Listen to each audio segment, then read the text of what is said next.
So sa mga dol, mag DIY change oil tayo dito sa ating Mazda 3 mga dol. Kasi malaki, halos kalahati yung matitipid natin pag tayo lang mag change oil. Ayan, meron na tayong mga piniprepare dito. Ayan, sa Shell tayo bumili mga dol. Kasi lahat ng motor ko Shell, kaya sa mga kotse natin Shell na rin yung gamit natin. Meron tayong oil filter kasi kailangan oil filter. At syempre mga idol, kasi 3 years itong nakatambak, kailangan natin mag flashing. Kaya bumili tayo ng flashing oil. Tapos yung tools dito mga idol, ito lang. Nabili lang ito sa TikTok ko lang nabili ito mga idol, yung pangtanggal ng pangtanggal ng filter. Kaya let's go, try natin mga idol. Tayo na mag-change oil at tingnan natin kung paano gamitin ito dun sa loob. So mga idol, ang paggamit itong flashing oil, ilagay muna natin dito sa engine nya at paanda rin ng 5 minutes. Kailangan 5 minutes lang mga dol bago natin i-drain yung langis. Kaya ito, i-drain na, isasaling na natin itong flashing oil.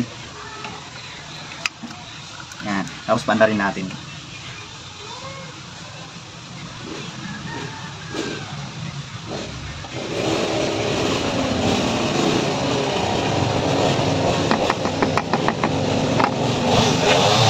Ito mga dol, paanda rin na natin. Kailangan mga dol, ano lang, 5 minutes lang, kailangan wag sumobra.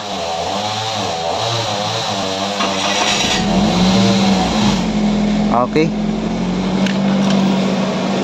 Balikan natin mga dol, mga after 5 minutes.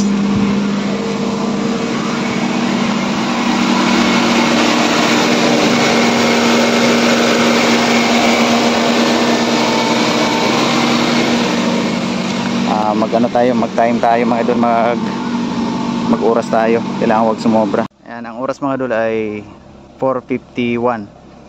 Patayin natin itong mga idol ng 4:55. Saktong 5 minutes, siguro 1 minute naman yun simula nung pumasok tayo sa bahay. At ito na guys, 5 minutes na, papatayin na natin. Alright.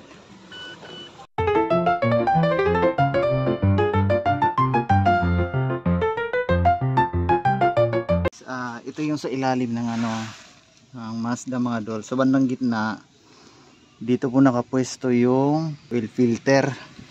Tapos yung drain plug niya mga dol ay nandito rin sa bandang gitna. Yan. Okay, so guys, mag-drain na tayo ng langis. Kailangan tanggalin natin tong takip sa kanyang engine cover.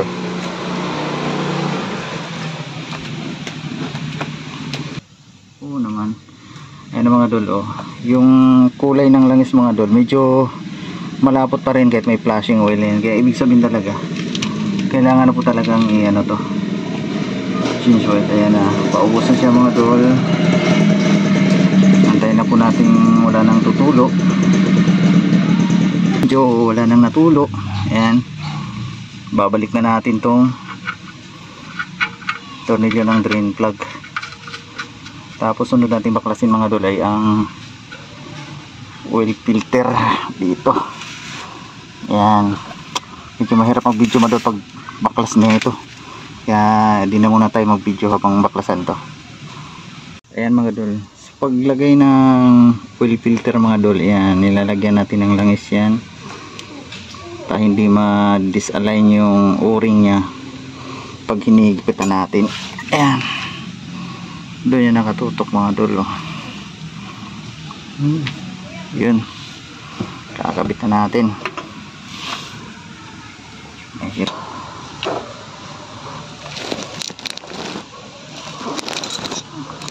Gumawa na tayo ng DIY na imbudo mga dol para hindi tumapon yung langis. Ayan, bubutasin na po natin tong langis natin na isasalin.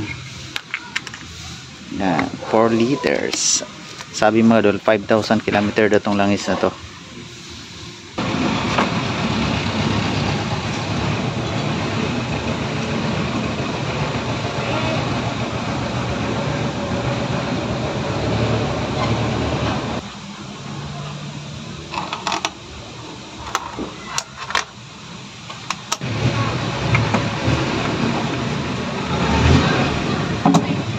So tapos na tayong mag change oil mga idol.